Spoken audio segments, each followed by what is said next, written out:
Sekarang saya sedang bersama Sound the Ship-nya Batur nih. Siapa mau wortel? Hei, sini! Aduh, pada kabur semua lagi. Panda! Panda, panda, panda!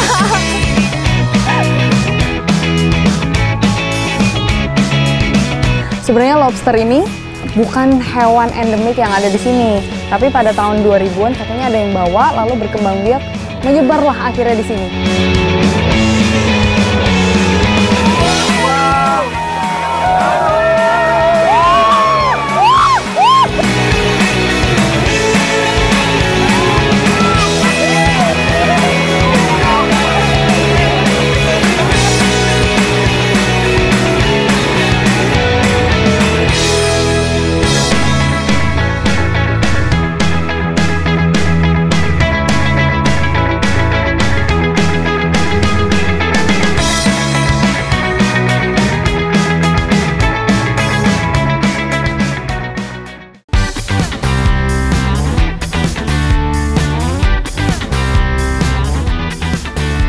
Berada di jantung Pulau Jawa, kekayaan dataran tinggi Dieng seperti tak ada habisnya untuk saya jelajahi.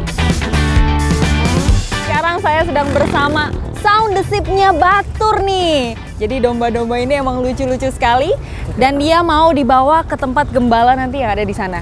Ini domba-domba terakhir yang mau dibawa ke sana ya? Iya, Mbak. Oke, siap. Ikuti jejak saya, jejak petualang. Ya, lucu banget. Untuk membawa domba ke lahan gembala di sini ternyata butuh usaha lebih.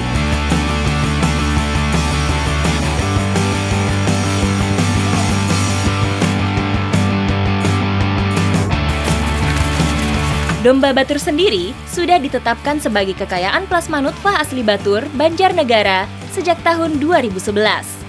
Seru juga ternyata menggembala domba-domba yang terlihat montok dan menggemaskan ini. Sini. Siapa mau wortel? Hei! Hei! Siapa mau wortel? Hei! Sini! Waduh, pada kabur semua lagi. Ayo, siapa cepat dia dapat? Ini aku punya wortel. Nah, ini dia, wortel. Makanan kesukaannya domba. Ini kalau mereka dikasih ini, biasanya langsung deket nih. Tuh, kan? Mungkin karena dia punya vitamin yang lebih banyak ya, dibandingkan lebih rumput. manis. Oh, lebih manis. Iya. Jadi dia suka yang manis-manis. Lagi-lagi Bagong. Wah, Bagong pinter nih. Meski memiliki lokasi khusus, namun untuk mencegah domba masuk ke area perkebunan masyarakat, tetap harus dipasangi pagar bambu. Dia mulai dekat. Dia mulai dekat semuanya. Kok ini ada yang warnanya ini gelap juga, Mas? Iya. Ini tapi dia tetap sama. Genetiknya beda, Mbak. Oh, genetiknya beda. Ya, kalau ini ada genetik Suffolknya. Suffolk. Iya. Oh, bedanya apa? Di warna, Mbak. Dari warnanya aja. Oh, yang hitam ini Suffolk, kalau yang putih? Merino genetiknya. Genetiknya Merino. Iya. Kalau yang ini campuran Suffolk sama Merino. Meskipun terlihat lucu dan menggemaskan, tapi domba-domba ini memiliki daya tahan dan postur yang kuat. Ini bisa dinaikin juga ini, Mas? Bisa, Mbak, itu, Mbak. Serius bisa ya? Iya. Dia jantan ya? Itu jantan. Rata-rata yang bisa saya tunggangi itu yang kelaminnya jantan. Iya. Saya mau coba. Sampai 60 kilo itu kuat, Mbak. Oh iya, wow! Mungkin dia masih belum terbiasa nih. Panda! Panda, panda, panda! Seru ya? Naik domba, berasa naik kuda. Salah satu faktor yang membuat bulu domba Batur sangat tebal, tentu saja karena iklim pegunungan Dieng yang sangat dingin. Aku dari tadi gemes banget nih sama yang baby ini nih. Baby domba. Ini kalau baby ini umurnya berapa? Ini 2 bulan. Ini 2 bulan? 2 bulan. 2 bulan aja besarnya udah seperti ini ya. Dan bulunya juga udah cukup lebat.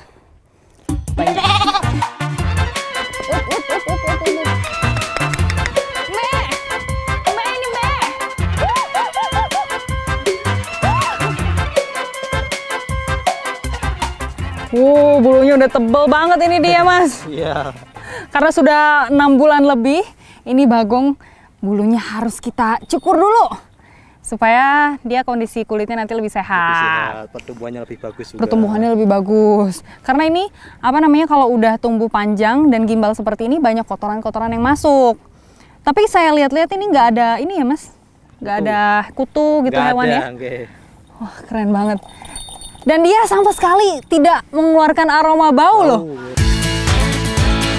Pencukuran secara rutin menjadi salah satu alternatif untuk menjaga kebersihan dan kesehatan domba-domba di sini. Berarti dimulai dari perut ya, Mas? Bagian tengah, nggih. Perut bagian tengah. Dan ini proses mencukurnya itu tidak perlu dibasahin dulu bulu-bulunya, tapi langsung aja. Justru yang dibasahin alatnya ya, Mas? Pisaunya. Pisaunya. Ini, Mas, kita basahin. Oke, sudah basah. Mas, saya coba boleh? Boleh. Saya mau cobain nyukur. Ke sana, Mbak. Ini setelah dicukur, langsung kelihatan ya bulu-bulunya nih setebal ini. Wah, wah, gile. Tebal banget ini, Mas. Tuh, terus kelihatan yang bagian depannya juga kotor. Nah, makanya harus dibersihkan secara rutin. Tapi nggak kebayang, ini dombanya sebesar ini, tapi cukurannya segini. Meski pencukuran dilakukan setiap 6 bulan sekali, bulu-bulu domba cepat sekali tumbuhnya. Rata-rata bisa tumbuh 1,5 cm per bulannya. Bagi yang baru pertama biasanya akan sedikit berontak dan ada kecenderungan mengalami masuk angin setelahnya. Namun, bagi domba-domba yang sudah sering cukur bulu akan cenderung diam dan menurut. Wow, ini panjang sekali ya jadinya. Lihat ini bulu-bulunya tebal dan seperti selimut ini. Coba. Anget. Dan yang bagian dalam itu dia tetap terjaga bersih. Ya. Sejauh ini pemanfaatan plasma nutfah asli Batur Dieng ini baru sekadar untuk koleksi dan pembreedingan saja. Harganya yang bisa mencapai puluhan juta membuatnya jarang untuk diambil dagingnya. Ini sambil menunggu bagong selesai dicukur, ada domba yang mau dimandikan juga. Berarti habis ini dimandiinnya di sungai ya? Oke, siap. Ikuti jejak saya, jejak petualang.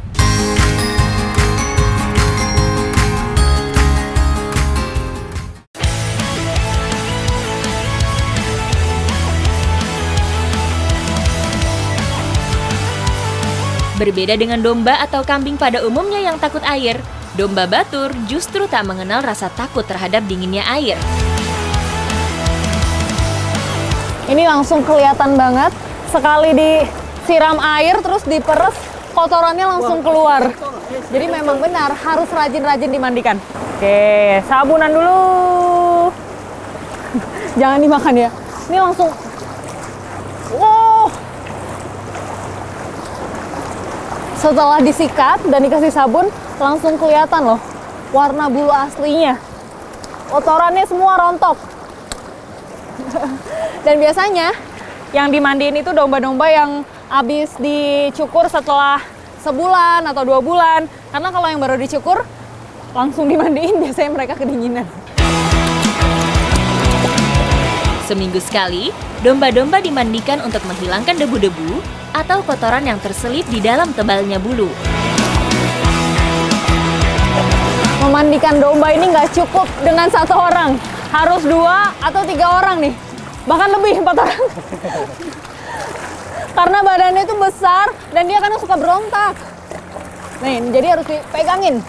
Jadi yang butuh perawatan nggak cuma manusia, tapi hewan juga nih, biar tetap terjaga kesehatan dan juga keindahannya. Ayo mandi terus. Nah, kalau sudah bersih, selanjutnya domba harus dijemur dan diangin-anginkan dulu supaya tidak jamuran. Domba Batur ini populasinya memang semakin sedikit sehingga mengakibatkan harga jual yang tinggi. Ya Mas ya. Nah, kalau udah harga jual tinggi, orang biasanya pakai buat koleksi, terus memperbaiki keturunan genetik domba-domba yang lain. Karena dia juga bentuknya lucu banget nih. Ikuti jejak saya, jejak petualang. Yo, dah.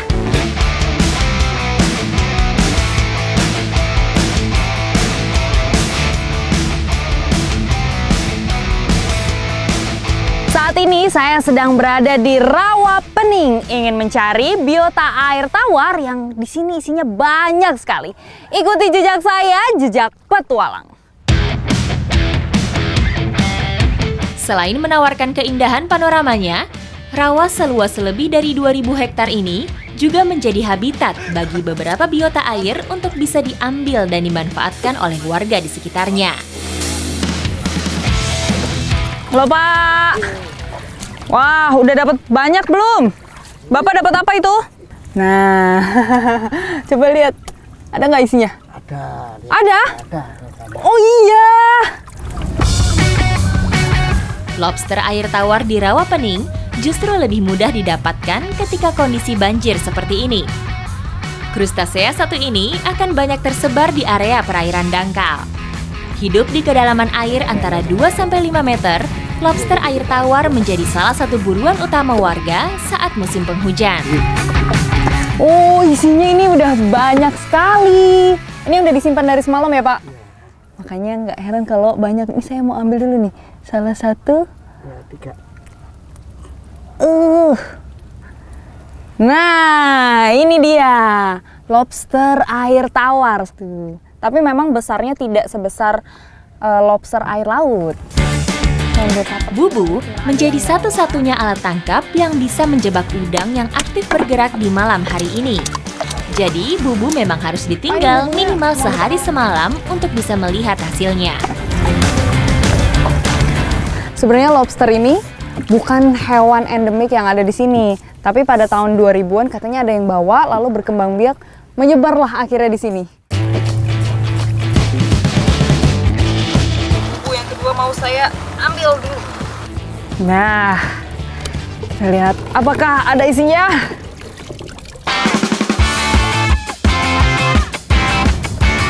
Nih, dari warnanya udah bagus sekali.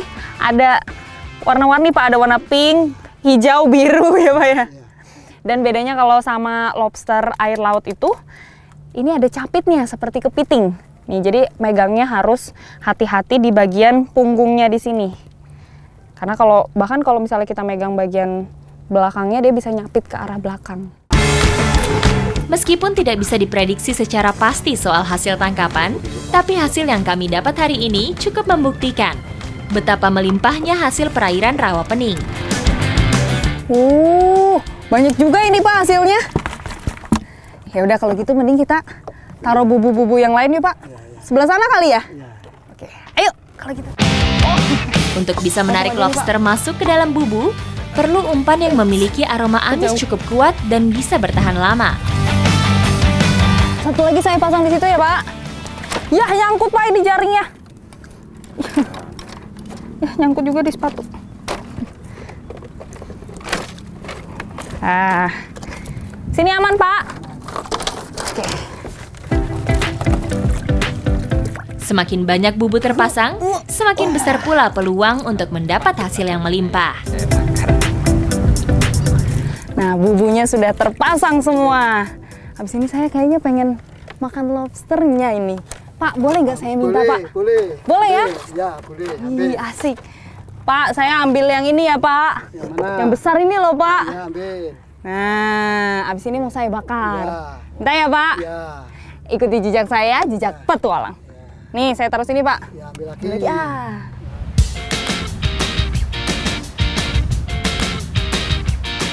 Crawfish hasil tangkapan hari ini akan kami olah dengan cara sederhana, supaya bisa merasakan rasa asli dagingnya.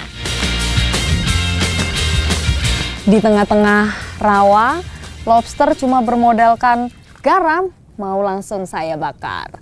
Mas, kita panas-panasan dulu nggak apa-apa ya? Nggak apa-apa. Berjemur dulu lah, tapi habis itu kita makan enak, oke? Sehat. Sama halnya dengan memasak kepiting atau udang pada umumnya. Ini warnanya langsung berubah kemerahan seperti itu ya, Mas? Iya. Karena dia mengandung pigmen karotenoid, makanya cepat berubah. Aku belakang ini. Anak saya.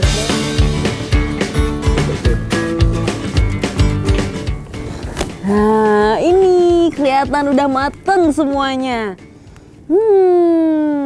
Udah tinggal siap untuk disantap.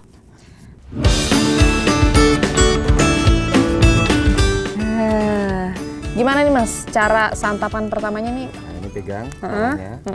Gini? Nah, ini ekornya dipegang, tarik. Oh, langsung tarik aja? Dibuka ini, angkat. Nah. Iya, potek. Potek, tapi ini dagingnya udah Full. keluar semuanya nih. Full. Dagingnya seperti biasa, ini kenyal-kenyal. Udah gurih dan manis. Enak. Rawa pening ini memang menyimpan banyak sekali biota-biota air. Tapi lobster menjadi makanan favorit saya. Apalagi menikmatinya di tengah-tengah perairan seperti ini. Ikuti jejak saya, jejak petualang.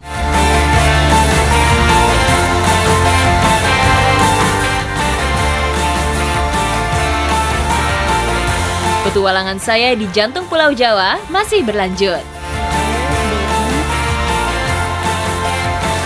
Godong mangsi adalah tumbuhan yang memiliki manfaat khusus dan tumbuhnya juga di dataran tinggi seperti ini. Ikuti jejak saya, jejak petualang. Di lereng timur Gunung Prau sendiri, setidaknya ada 65 hektar lahan masyarakat yang ditanami tanaman dengan nama keren Strobilanthes cusia ini. Godong mangsi ini diambilnya setiap 3 bulan sekali, karena kalau lebih dari itu kualitasnya nanti jelek karena daunnya itu terlalu tua. Warnanya bisa kekuningan biasanya. Jadi yang bagus yang kayak gini nih, warna hijau. Salah satu keunikan tanaman ini adalah setelah dipanen, batangnya akan bertambah banyak dan daunnya akan lebih lebat lagi.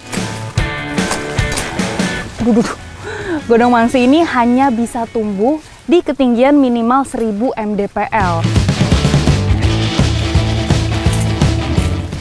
Ini udah bisa diangkat, Pak? Ya.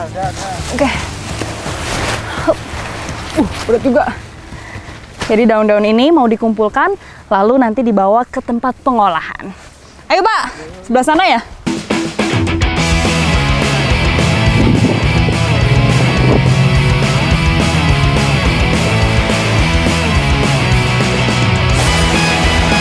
Sebelum masuk tahap pengolahan, godong mangsi atau daun tinta harus melewati proses pelayuan terlebih dahulu. Tujuannya supaya resin atau getah bisa keluar secara maksimal.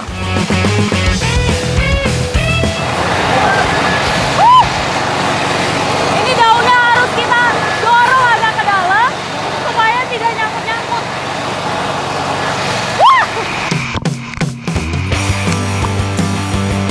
Proses pemotongan daun dan batang juga menjadi salah satu cara memancing getah untuk mengeluarkan warna biru.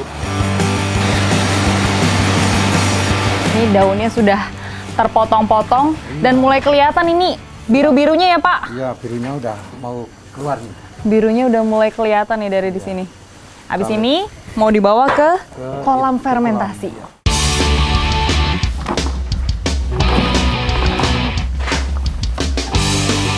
Butuh waktu yang cukup lama untuk mengeluarkan semua getah biru dalam kolam fermentasi ini. Oke. Udah. Kalau yang ini nih di samping saya, itu yang sudah dalam proses fermentasi selama 3 hari. Warnanya udah berubah ini ya, Pak? Iya, udah biru nih. Wah, ini warnanya udah cantik banget, Pak. Iya, itu. Ini kalau saya celupin jadi biru nggak? Belum. Dicoba aja. Coba ya. Saya mau coba. Oh enggak, belum berubah jadi biru. Setelah daun terfermentasi, warna biru tidak bisa langsung dipakai. Masih harus melewati proses mengikat warna menggunakan kapur gamping dalam kolam airasi. Nah, ini sudah ada mesinnya, nanti airnya disalurkan, dipindahkan ke sini ya, Pak? Iya. Nanti di sini dicampurkan dengan bubuk kapur supaya pigmen warnanya lebih keluar.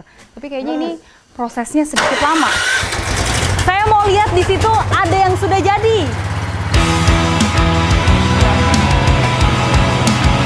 Pasta biru yang mengendap merupakan hasil utama dari proses panjang pengolahan daun tinta. Untuk 300 kg daun, rata-rata bisa menghasilkan 30 kg pasta biru strobilantes.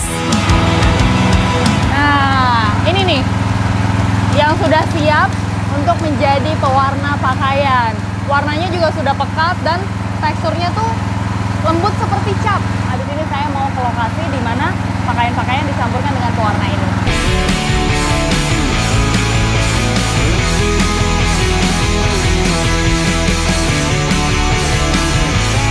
Untuk hasil yang maksimal pewarnaan kain, 1 kg pasta harus dicampur dengan 20 hingga 30 liter air.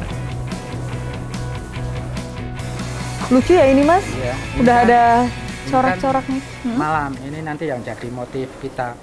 Oh, ini udah pakai ini ya, lilin ya? Ya, pakai Pemanfaatan pewarna biru bisa bermacam-macam. Bisa untuk warna dasar kain atau hanya sebagai corak saja. Pewarna alami ini juga anti luntur saat dicuci. Untuk proses perendaman kain sendiri juga ada teknik khusus, supaya bisa merata pewarnaannya. dan caranya begini. Oh, ada tekniknya. Nggak Ini bisa sembarangan kalau ya? Orang Jawa kan wiru ini namanya. Wiru. Wiru tuh apa, Mas? Ini wiru itu ya kayak semacam lipatan gitu. Oh, dilipat. Yuk, kita mulai celupin. Ini harus pelan-pelan. Harus pelan-pelan ya? Iya, harus pelan. Saya jadi deg-degan nih. Supaya apa nanti udaranya itu nggak mengendap di sini. Ya. Oh, supaya udaranya tidak mengendap. Bikin pelan-pelan. Gula kong atau gula singkong merupakan campuran yang harus ada. Jika tidak diberi gula kong, warna tidak akan menempel atau terserap ke serat-serat kain. Ini deg-degan karena kainnya udah bisa diambil ya, Mas. Ayo kita mulai.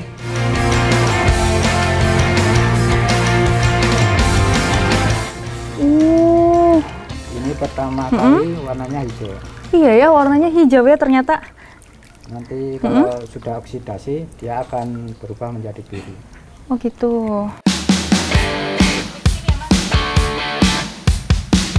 Ini udah mulai kelihatan biru nih, Mas. Padahal baru diangkat sebentar.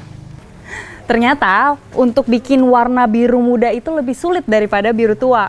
Karena kalau biru tua cukup dengan cairan yang bagus saja dia bisa menghasilkan warna yang cantik juga. Kalau kayak gini biru muda dia butuh pigmen yang sudah memudar.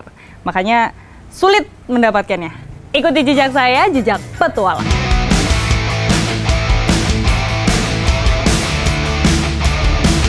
Kabupaten Temanggung, alam dan tradisi kearifan masyarakatnya senantiasa menarik untuk menjadi rangkaian cerita petualangan bagi saya.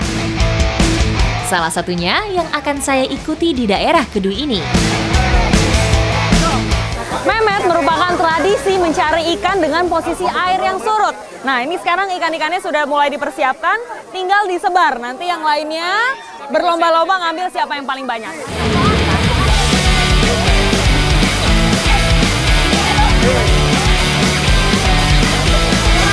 Ini emang benar-benar ramai sekali dari ujung sana sampai ke sana. Karena ini pesertanya diikuti dari sekabupaten. Acara seru-seruan ini merupakan hiburan rakyat.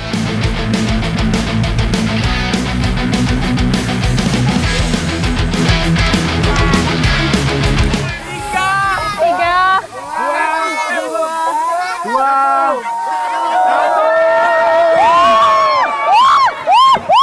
Antusias warganya luar biasa. Semua langsung rebutan. Saya juga nggak mau kalah. Langsung saya mau ambil.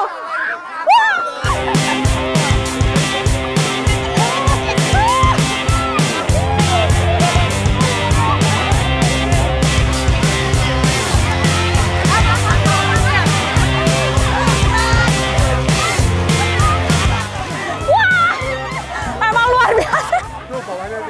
Saya baru ke bawah tapi ini keadaan. Wah, ramai sekali. Lumayan dapat satu ikan. Tidak ada pembatasan peserta, jadi semua bisa turun mencari ikan di aliran irigasi ini. Tapi ada syaratnya kalau mau ngikutin Memet ini. Harus menggunakan alat tradisional.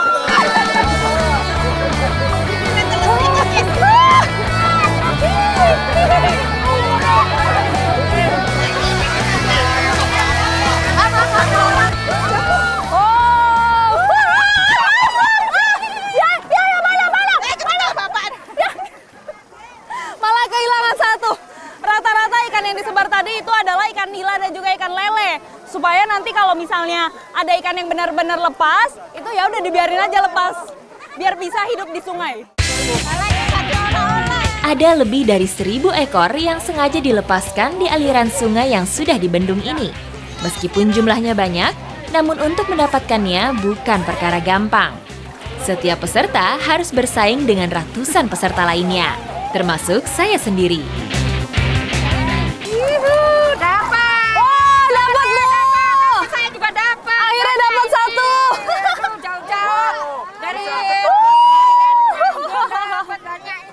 Dapat 1 ikan nila, lumayan. Bu, saya titip ya Bu di sini. Oh ya. Oh Ibu udah lumayan. Wah, nih rata-rata ada yang dapatnya banyak banget, tapi ada juga yang belum kebagian. Wah ini memang susah ya, kalau udah disebar kayak gini. Memet ikan kali ini dibatasi selama 2 jam saja. Hasilnya bisa langsung dibawa pulang oleh para peserta. Bukan merupakan ajang perlombaan, namun lebih ke rasa kebersamaan. Itu ramai-ramai di sana. Mereka saking semangatnya, mereka ngambil sampai ke ujung bagian bendungan itu. Karena berharap ikannya ada di sana juga. Beberapa peserta bahkan menyiasatinya dengan pencarian berkelompok, supaya mendapatkan hasil lebih banyak. Pak, ini dapat nggak Pak? Dapat. Dapat? Ya. Oh iya, mana? Wah ini. Oh, dapat ikan lele. Wah, ini besar sekali, Pak.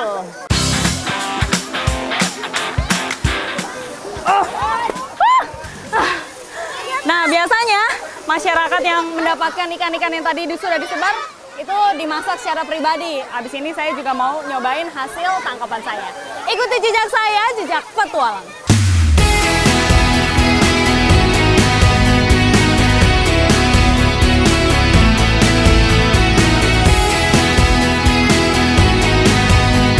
Setelah seru-seruan tadi habis memet, sekarang ikan-ikannya mau diolah menjadi nila bumbu rujak kemangi. Ini kemanginya aja udah banyak sekali. Berarti nanti aromanya sedap ya Bu? Sedap sekali. Mantap. Ikan rujak bumbu kemangi merupakan olahan makanan khas dari kota Temanggung. Bumbu rempah-rempah dan daun kemangi menjadi kunci utama untuk menghadirkan cita rasa olahan kali ini. Oke, bumbu sudah bisa dimasukkan ya Bu? Yuk.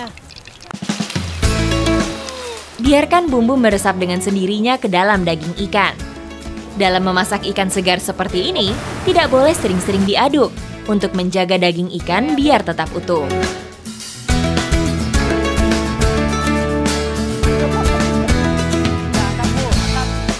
Nah, kemanginya ini dimasukkan setelah masakannya itu udah matang. Karena kalau misalnya dari awal tadi keburu layu kemanginya nanti. Tidak perlu menunggu lama, cukup 15 menit. Nila bumbu rujak kemangi sudah siap mengisi perut yang mulai keroncongan sehabis memet tadi.